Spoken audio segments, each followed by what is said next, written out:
Buenas noches a todos, bienvenidos nuevamente a nuestra clase de guerra espiritual estratégica. Hay algunos que están integrándose hoy. Quiero recordarles que esto es una escuela, no es un culto, entonces necesita tener su cuaderno, su lápiz para poder tomar nota.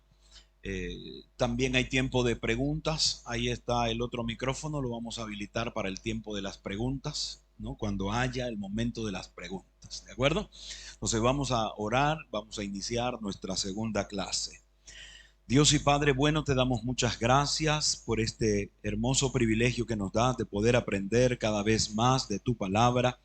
Gracias por este día, gracias por tu bendición, gracias por el clima, Señor, y sobre todo gracias por darnos el privilegio de seguir aprendiendo. En el nombre poderoso de Cristo Jesús ponemos en tus manos este tiempo y nos regocijamos en tu palabra. Amén, amén y amén. Muy bien. La clase anterior estuvimos hablando de todo lo que son los fundamentos bíblicos, de lo que significa la guerra espiritual. Hemos empezado a ver que no es un invento de los evangélicos, sino que esto ya estaba desde el libro de los Hechos, que está metido dentro de la Biblia. Hemos visto cómo la iglesia ha ido creciendo también en cuanto a su conocimiento, pero también encontramos un tiempo de estancamiento, donde por alguna razón dejaron de hacer guerra espiritual, ¿no es cierto? Ahí es donde habíamos quedado básicamente en un pequeño inicio, en una pequeña introducción. Hoy vamos a continuar desde ahí. Desde el año 1980, algunos misioneros occidentales que sirvieron en varios países, ellos compartieron testimonios similares sobre lo que representa el enfrentarse a las realidades espirituales. Ahora, la situación es que ellos vieron que los distintos países tenían potestades distintas, por lo tanto había enfrentamientos que eran totalmente distintos y ellos reconocieron que lo que habían aprendido para enfrentar los demonios en un país era totalmente distinto y podemos decir hasta inservible en otra región, es decir, en otro país. Estos misioneros se vieron confrontados con otras religiones, con otras culturas, y esto les obligó básicamente a redefinir sus estudios de demonología. Es decir, tenían que buscar nuevos métodos de guerra espiritual.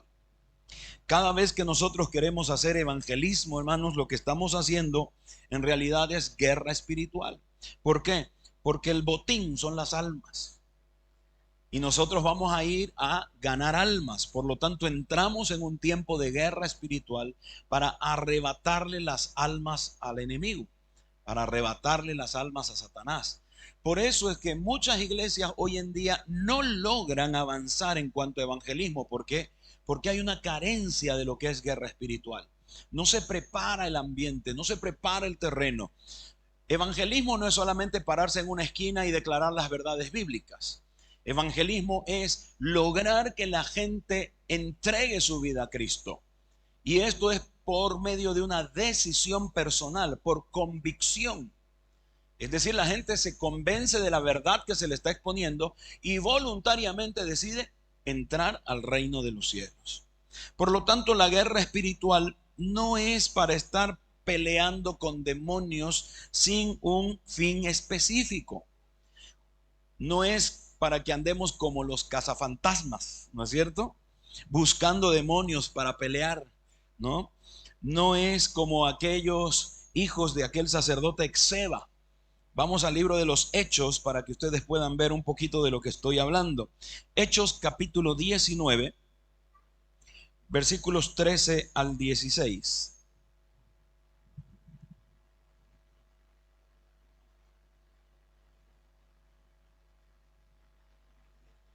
Pero algunos de los judíos exorcistas ambulantes intentaron invocar el nombre del Señor Jesús sobre los que tenían espíritus malos, diciendo: os conjuro por Jesús el que predica Pablo. Habían 7 hijos de un tal Exeba, judío, jefe de los sacerdotes, que hacían esto. Pero respondiendo el espíritu malo, dijo: a Jesús conozco y sé quién es Pablo, pero vosotros, ¿quiénes sois? Y el hombre en quien estaba el espíritu malo, saltando sobre ellos y dominándolos, pudo más que ellos, de tal manera que huyeron de aquella casa desnudos y heridos. Por lo tanto, no es que estoy buscando una tentación para vencerla. No es que vamos a ir a buscar al enemigo como hicieron estos hijos de Exeba. Ellos fueron a buscar un endemoniado para enfrentarse con él. Guerra espiritual no es ir a jochear los petos. Guerra espiritual no es ir a buscar endemoniados. No es que se van a ir a parar en las esquinas buscando a aquellos que están metidos con la droga o que están ahí. No, no, no, no. Guerra espiritual es arrebatarle almas al reino de las tinieblas. Y si toca enfrentar a algún endemoniado, se lo hace, pero no es que vamos a ir a buscarlo. ¿Se entiende? Dentro de lo que es la guerra espiritual estratégica, vamos a aprender 4 doctrinas. Y estas son las que sobresalen. Y estas son, número 1, transmisión de demonios a través de objetos. Recuerde que la palabra doctrina es enseñanza, entonces vamos a aprender ciertas cosas. La primera, transmisión de demonios a través de objetos. La segunda, transmisión de demonios a través de maldiciones. Lo tercero, transmisión de demonios entre generaciones. Y lo cuarto, transmisión de demonios por espíritus territoriales. Les repito, transmisión de demonios a través de objetos. 2, a través de maldiciones. 3, a través de generaciones. Y 4, por medio de los espíritus territoriales. Hoy vamos a tocar el primer tema. Vamos a hablar de la transmisión de demonios a través de objetos. Hay ciertos objetos específicamente que son usados en el ocultismo para poder transmitir demonios. Esto lo hacen por medio de prácticas de brujería. Estos pueden ser transmitidos a las personas que llegan a obtenerlos. Estos objetos son, vamos a decir de alguna manera, puentes a través de los cuales los demonios pueden introducirse en la vida de las personas con el propósito de influenciarlas y luego controlarlas. En los encuentros que se ha tenido con personas endemoniadas, en tantas sesiones de liberación en las cuales he participado y he logrado liberar, gracias al Espíritu Santo, a muchas personas, se ve como resultado que no se puede avanzar en la liberación si es que la persona no se deshace de algún tipo de objeto que ha sido consagrado a los demonios. Por ejemplo, puede ser un collar, un anillo, una alhaja, algún recuerdo, cosas que hayan sido consagradas que desde luego la persona no lo sabe, ¿no? Viene alguien y le dice, mira, te regalo este anillo, te regalo estos aros, te regalo esta joya, te regalo esta cadenita. Y la gente lo acepta y dice, muchas gracias. No sabe del trabajo que se hizo por detrás. Entonces, inocentemente lo porta. Y cuando toca la liberación, no puede ser libre porque ahí está esa ancla, está ese puente, está ese objeto que ha sido utilizado exclusivamente para tener un portal de acceso a esa vida. ¿Se entiende? En la mayoría de los casos, cuando se le pregunta a esa persona acerca de ese objeto, se encuentran con que ese objeto fue consagrado a poderes satánicos o que también lo habían recibido de alguien que estaba relacionado con el ocultismo. Hay muchas veces también que desconocen el origen, no saben por qué. Pero también hay muchas personas que solo van y compran cosas y no saben que los dueños de esa mercadería han hecho un acto de brujería. Hoy en día las cosas consagradas al reino de las tinieblas se las está enmascarando a título de cultura. Ya hablamos de ese tema en la anterior clase. Y hablamos que a título de cultura se hacen consagraciones. ¿De qué estamos hablando? De la famosa challa. Estamos hablando de que esto a título de cultura se está chayando una casa, se chaya un vehículo, se chaya una moto, se chayan algunas cosas que lo están enmascarando a título de cultura, pero por falta de conocimiento, ¿qué es lo que están haciendo? Están consagrando a demonios. Entonces uno puede decir, pero si mi mamá lo hace, mi papá lo hace, de seguro que de repente lo hace porque lo desconoce. No necesariamente tiene que ser un brujo o una bruja. Estamos hablando de las prácticas que se hacen. Entonces hay gente que lo practica, vuelvo a repetir, porque de generación en generación se les enseñó que eso es cultura. De hecho, recuerdo que hace muchos años atrás, cuando mi padre no sabía nada de esto, él cada año, el martes de carnaval, chayaba su casa. ¿Cuántas veces vehículo que tenía me llevaba a Cotoca para que lo chayen y lo consagren a la Virgencita? Porque en su falta de conocimiento la gente entra en este juego demoníaco de consagrar objetos al reino de las tinieblas, y vuelvo a repetir, a título de cultura. Entonces el diablo aprovecha esa circunstancia. Entendamos que la Biblia dice, mi pueblo pereció porque le faltó ¿qué? Conocimiento. Entonces la gente por falta de conocimiento, vuelvo a repetir, a título de cultura, de tradición, lo que hace es abrir portales a las tinieblas. Ahora de repente ustedes se preguntan, ¿y acaso esto es posible? ¿Es posible de que un objeto pueda cargar o portar un demonio? Bueno, pues usted sabe que yo no se le estoy charlando, así que vamos a la Biblia. Hechos capítulo 19, versículos 11 y 12.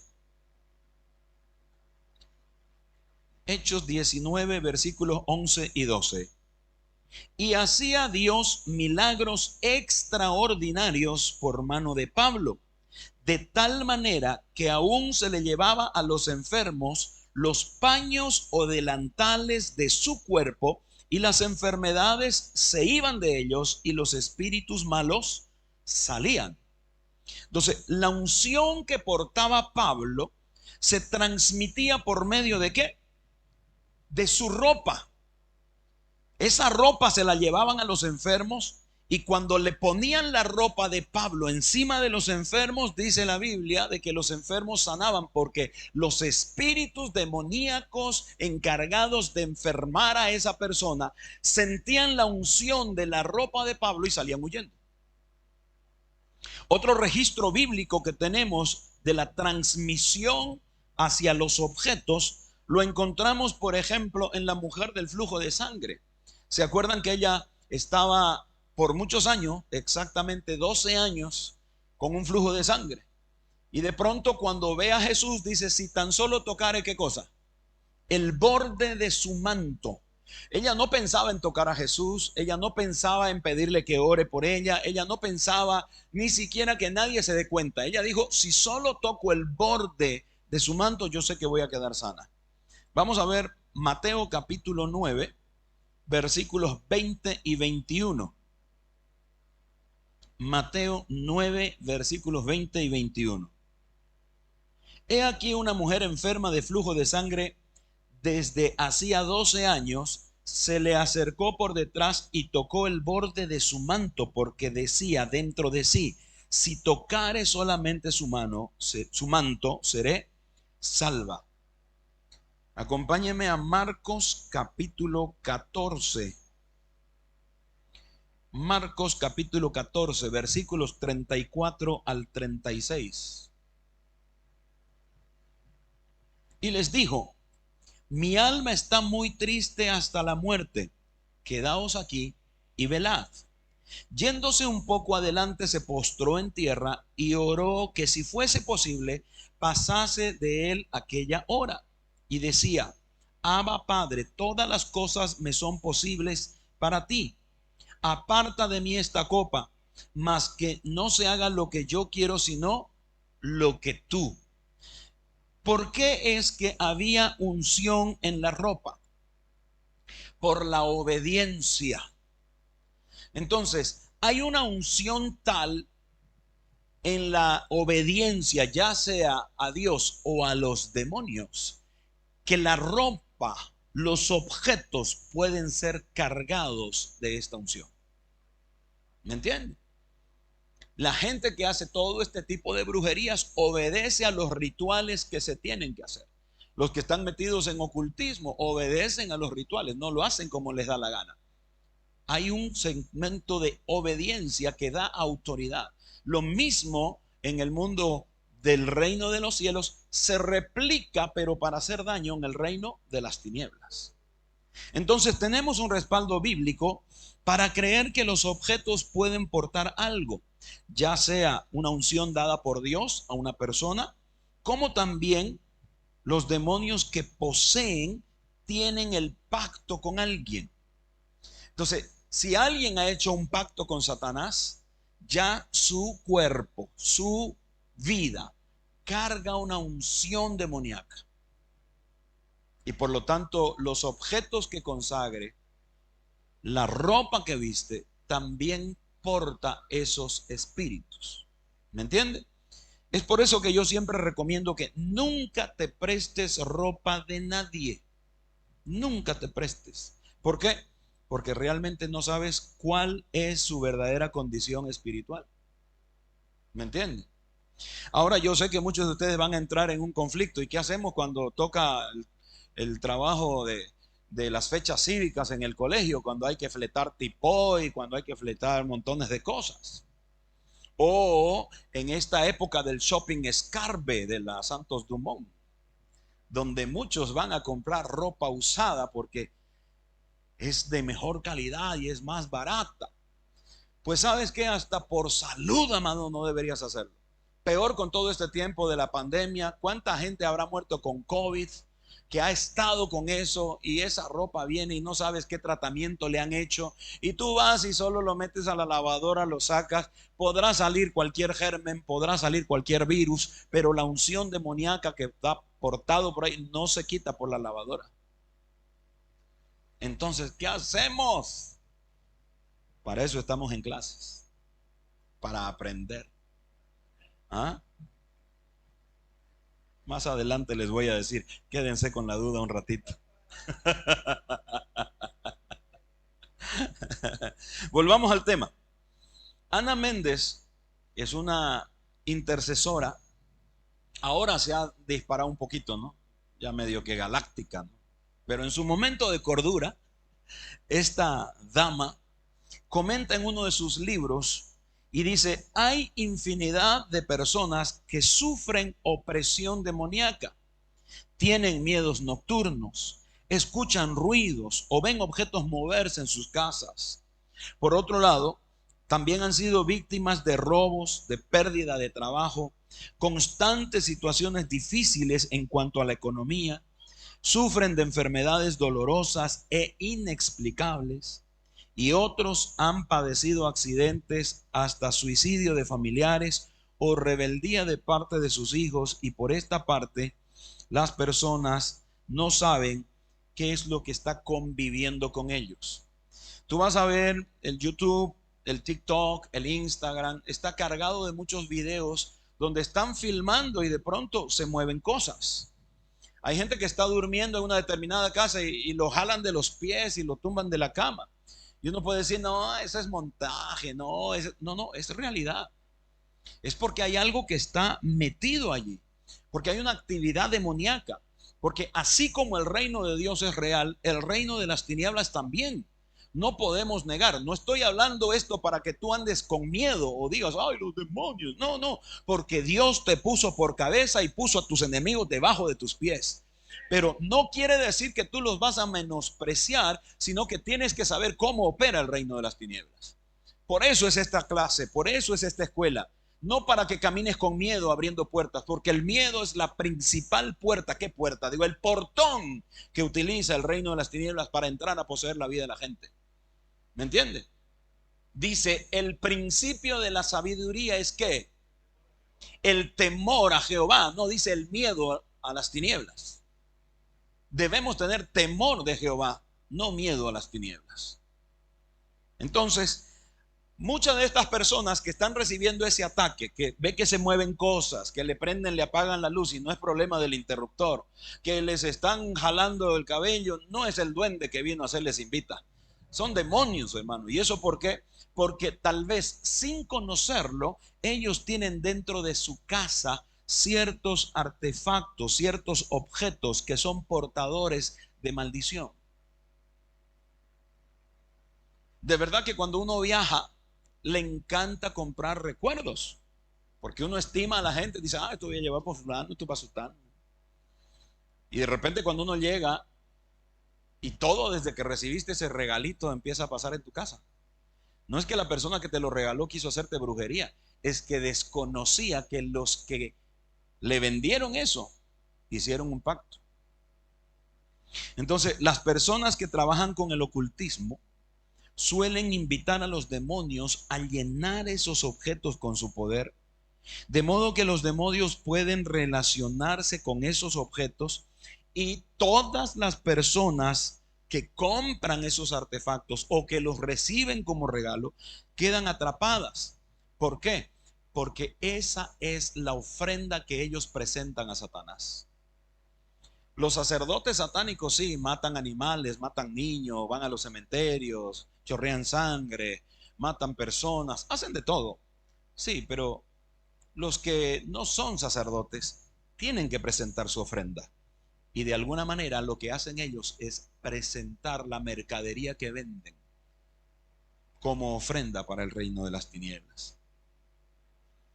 Entonces, no es desconocido para nosotros y ha salido en un reportaje que probablemente ustedes lo hayan podido ver en todos los canales locales de cómo los demonios están asociados a casas o edificios debido a que han habido muertes en esa construcción y los han consagrado. Ahora, no solo por cuestiones de muertes, no por cuestión de accidentes, sino porque ha habido una consagración.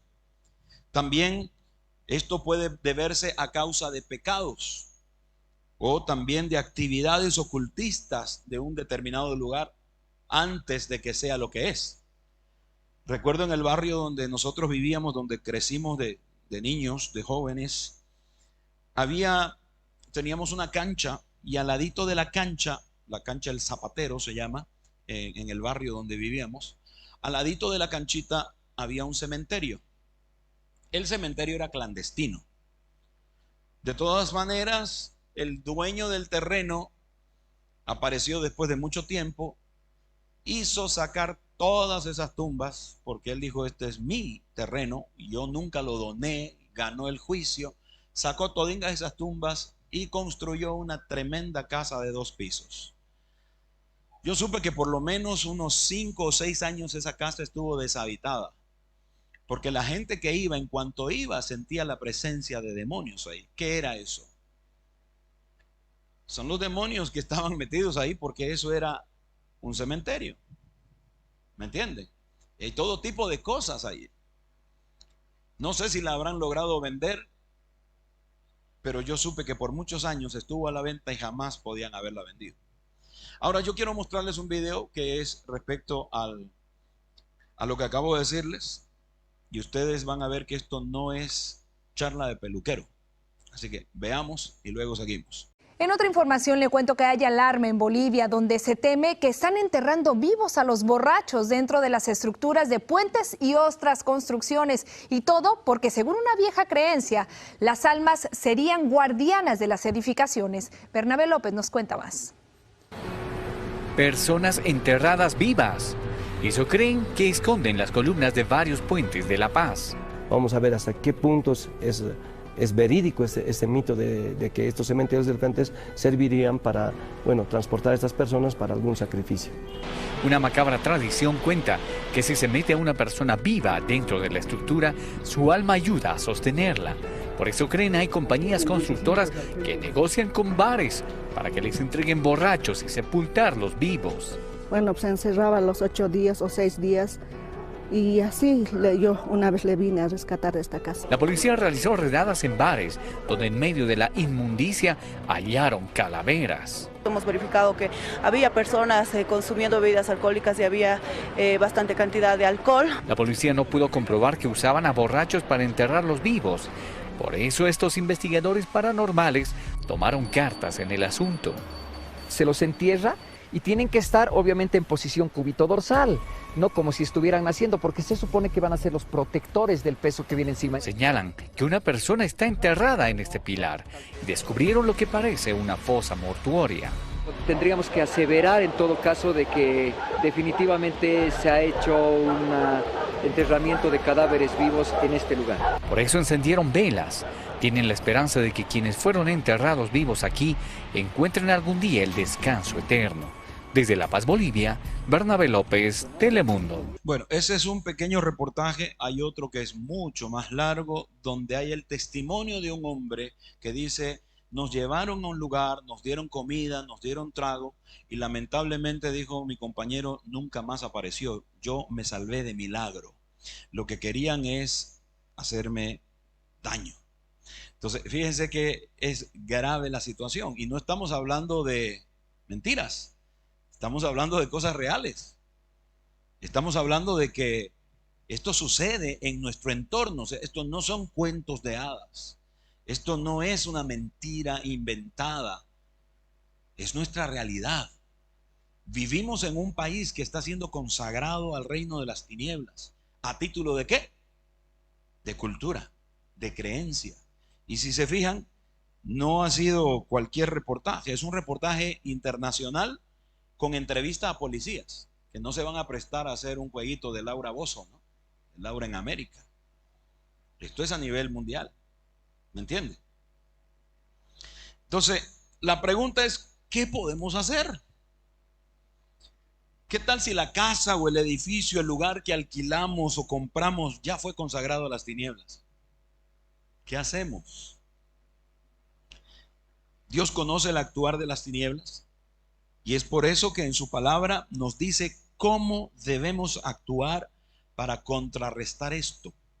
¿Alguien quiere aprender o nos vamos nomás? Si para eso vinimos, ¿eh? Vamos a leer algunos versículos bíblicos, ¿de acuerdo? Vamos primero a Levítico capítulo 2, versículo 13. Levítico capítulo 2, versículo 13. Y sazonarás con sal toda ofrenda que presentes, y no harás que falte jamás de tu ofrenda la sal del pacto de tu Dios. En toda ofrenda tuya ofrecerás sal. Una de las propiedades de la sal es que preserva. ¿Cómo hacen el charque? Con sal. Preservan la carne para que pueda ser, por más que no se la cosa, se la pone al sol con sal y se preserva y luego es comestible, ¿no es cierto? Bueno, en el mundo espiritual la sal también se utiliza para preservar, para limpiar, para consagrar. Por lo tanto, estos actos proféticos deben ser guiados por Dios. No es que yo voy a ir derramando sal a trocha y mocha, ¿no? Voy a consagrar a alguien para Dios, Señor, esa que sea mi esposa, tirar sal ahí, toda salada, o me la voy a llevar al mar ahí champada, ¿no? Para que salga bien consagrada, llena de sal, ¿no? No se trata de eso. Tampoco es que yo voy a estar con mi poco de sal por ahí, esa movilidad me gusta, ¿no? Y estar echando. ¿Por qué? Porque eso sí es brujería evangélica, ¿me entiende? Los actos proféticos guiados por el Espíritu Santo es Él quien nos dice qué hacer, cómo hacer y en qué tiempo hacerlo. ¿Me entiende?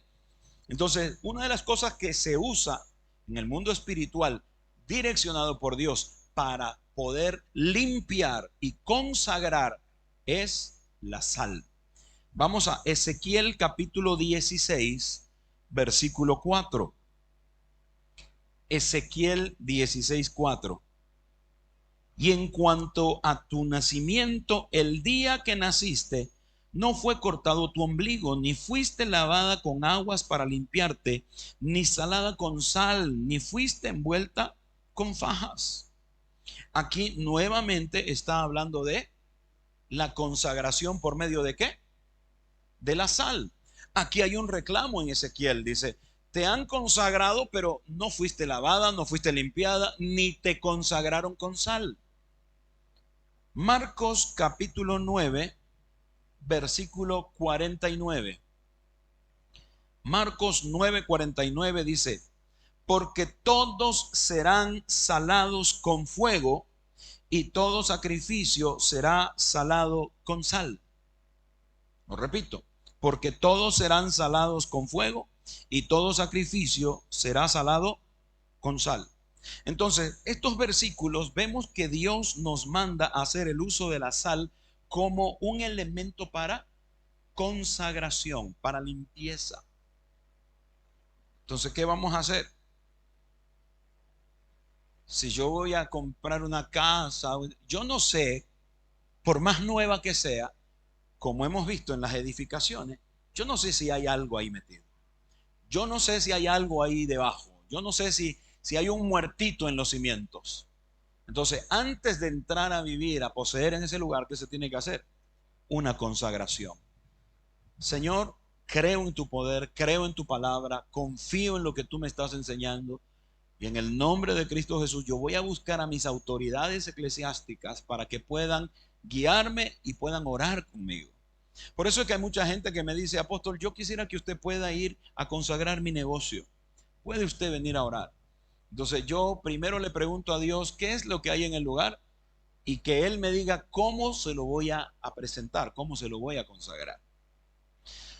¿Qué hacemos con la ropa? Aunque usted no crea, hay que lavarla con sal. Antes de ponértela. O sea, no vayas a alquilarla para ponértela hoy. Si vas a alquilar un traje para salir en una actividad, en una danza o en algún teatro, alquilala con tiempo. Lavala con sal. Consagrar, porque no sabes si los que hicieron ese negocio han consagrado esto, o si alguno que antes lo ha utilizado ha impregnado, así como las ropas de Pablo fueron impregnados de una unción demoníaca. Porque tú no sabes. Muchos se lo alquilan para las precarnavaleras y cometen serias atrocidades y pecados en medio y queda cargado. Por favor, micrófono, allá hay una pregunta. Rapidito, rapidito, muévase mi asistente. Asistente, no asistonta. Allá, rapidito, enciéndalo. Pruebe. Pruebe. No, apriete bien hasta que encienda. ¿Ya? Pastor, ay, me asusté.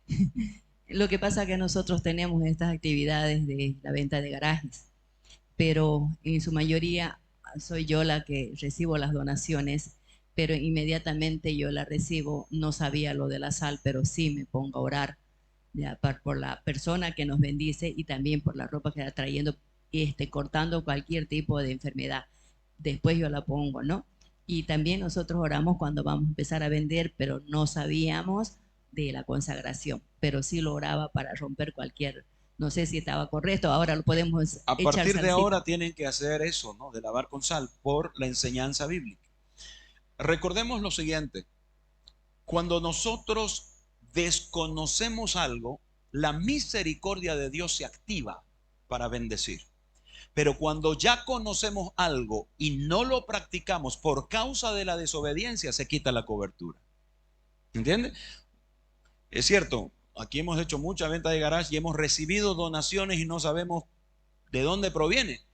La persona que nos los donó lo puede haber hecho con muy buena voluntad, pero quien lo vendió o quien entregó puede haberlo consagrado. Entonces, no estoy diciendo que todo lo que nos den está endemoniado. Ojo, no estoy diciendo eso. Estoy diciendo que existe la posibilidad. Por lo tanto, más vale prever que lamentar, ¿no es cierto?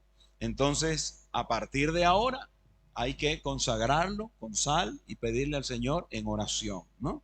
Entonces, cuando se trata de una persona que está ligada al ocultismo, la semana anterior, Gualberto, que no vino hoy y está registrado en el video que se faltó, él preguntaba, ¿cómo vamos a ayudarle? ¿Cómo vamos a hacer para que esta persona quede libre? Bueno, para liberar a una persona que ha estado ligada en el ocultismo, primero es necesario explicarle todas estas cosas.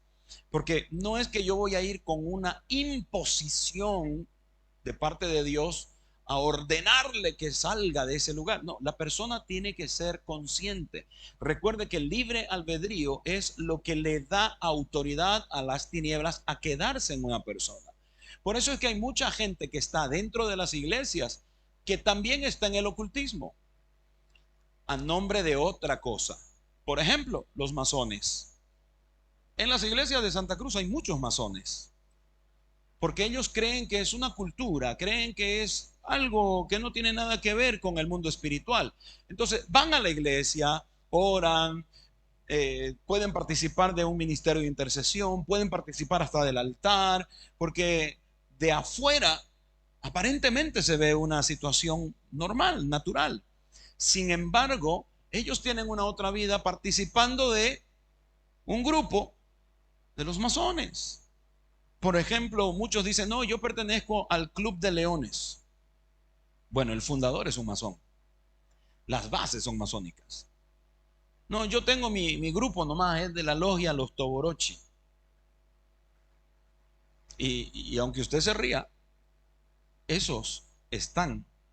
En Bolivia hay dos logias fuertes, bueno, tres en realidad. Los Caballeros del Oriente, los Toborochi y los Taura, que esos son de la ciudad de La Paz. Y entre todos ellos siempre están peleando por quién gobierna el país. El pueblo, porque desconoce, simplemente es un peón. Las elecciones es en vano ir a votar, porque son ellos los que determinan quién gana y quién no. Son las logias las que determinan, porque está trabajando así en nuestro país. Ahora lo hacen abiertamente. Antes lo hacían todavía por debajito, ahora lo hacen abiertamente. Entonces, por esa razón es que nosotros tenemos que entender que la guerra espiritual no es de locos. La guerra espiritual no es para estar entre cuatro paredes. La guerra espiritual es para ir a arrebatarle las almas a Satanás. ¿Me entienden? Y eso lo hacemos por medio de la guía del Espíritu Santo. Entonces, cuando le explicamos a la persona y esta tiene ya la conciencia de lo que está sucediendo, esta persona tiene que renunciar a su pacto o sus ligaduras con el reino de las tinieblas. Si no, de nada sirve que tú grites y te quedes afónico. En el nombre de Jesús te vas. Yo declaro, yo decreto. Eso no sirve de nada, hermano. No sirve de nada. Tú puedes ser la persona más ungida de esta tierra, pero si la persona no hace uso de su voluntad para renunciar a esa ligadura, nada va a pasar. ¿Me entiende? Es más, Jesús, siendo Dios en esta tierra, Él no hacía uso de esa libertad. Él siempre preguntaba, ¿qué quieres que te haga? Venía uno, ¿y qué quieres que te haga? ¿Por qué? Porque Jesús tenía que usar la voluntad de la persona. La persona decía, yo quiero ser libre. Entonces muy bien, sal fuera, déjalo. Ahí está la enseñanza. O sea, no es que porque yo soy el apóstol, yo voy a decirle al diablo, te vas ahora. No, si la persona no quiere ser libre, no va a ser libre. ¿Me entienden? Es que yo soy el adulado de Dios. Soy el dedo meñique izquierdo del Padre. No hay nada de eso. ¿Me entiende? No hay nada de eso. Aquí se trata que la gente debe renunciar a eso. Por eso es que tenemos en muchas iglesias personas que todo el tiempo están. ¿Sabe que yo pastoreaba una iglesia donde daba la palabra, predicaba y luego invitaba a la gente a recibir a Cristo? Y había un hermano, sin mentirle, hermano, 52 veces pasó a recibir a Cristo. Yo se las conté. Hasta que un día lo llevé a mi oficina y le dije, bueno, decime la verdad, ¿qué es lo que te pasa? Yo no necesito a alguien que esté pobrecito, nadie pasaré yo para que no se sienta mal, dije el pastor. No, yo no tengo baja autoestima. ¿Por qué es lo que vos pasas todo el tiempo? No, es que me llegó la palabra. Dice, y las otras veces no te llegó. Y resulta que él tenía una afición y él no quería renunciar a eso. Entonces cada vez que venía no tenía arrepentimiento, tenía remordimiento. Entonces pasaba, le remordía la conciencia. Una vez terminado el servicio se iba, volvía a hacer la jocha y al otro servicio otra vez volvía. Entonces mucha gente de esa forma está atada. ¿Me entiende? Hay mucha gente que está atada. Entonces por esa razón es que nosotros tenemos que hacer uso de explicarle a la persona para que la persona voluntariamente renuncie a esa situación. ¿Estamos bien? Muy bien. Es fundamental hacerlo, hermanos. ¿Por qué? Porque todas esas influencias salen de su vida y salen de su casa. ¿Cuál es la casa de una persona? El cuerpo. La Biblia dice, ¿o ignoráis que vuestro cuerpo es qué? Templo del Espíritu Santo. Por lo tanto, hermanos, es fundamental que la persona que ha estado influenciada por todos estos ataques demoníacos tenga que renunciar voluntariamente. Tenga que salir con toda esa influencia. Y cuando sale, es natural que quede la casa vacía, ¿no es cierto? Por eso no puede quedar vacía. La casa tiene que ser llena con el Espíritu Santo. Porque de lo contrario dice la Biblia que vienen 7 peores que él. ¿Dónde está eso? Vamos a Lucas capítulo 11, versículos 24 al 26. Lucas 11, 24 al 26.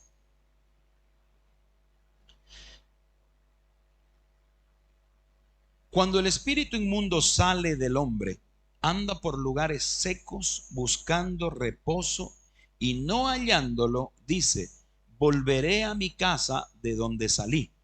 Y cuando llega, la halla barrida y adornada. Porque cuando tú sacas todas esas cosas, todo queda en orden. Luego dice, entonces va y toma otros 7 espíritus peores que él, y entrados moran allí, y el postrer estado de aquel hombre viene a ser peor que el primero. ¿Qué significa eso? Que no basta con que tú trabajes en el área de la liberación. No basta con que tú puedas decirle a esta persona, sé libre y ahora vete. Lo que tenemos que hacer constantemente es, una vez que se trabajó en la liberación, es llenar esa vida, esa casa, con el poder del Espíritu Santo. Porque si no, la condición postrera será peor. ¿Me entienden? Ay, pero ¿cómo voy a hacer si yo no tengo el Espíritu Santo? Yo no hablo en lengua.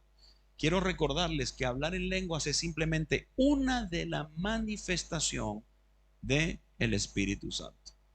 Hay mucha gente que de repente no habla en lengua, pero tiene el don del Espíritu Santo. Yo no quiero que nadie diga, ay, es que yo no hablo en lengua, por eso yo no tengo. No, esta es solamente una.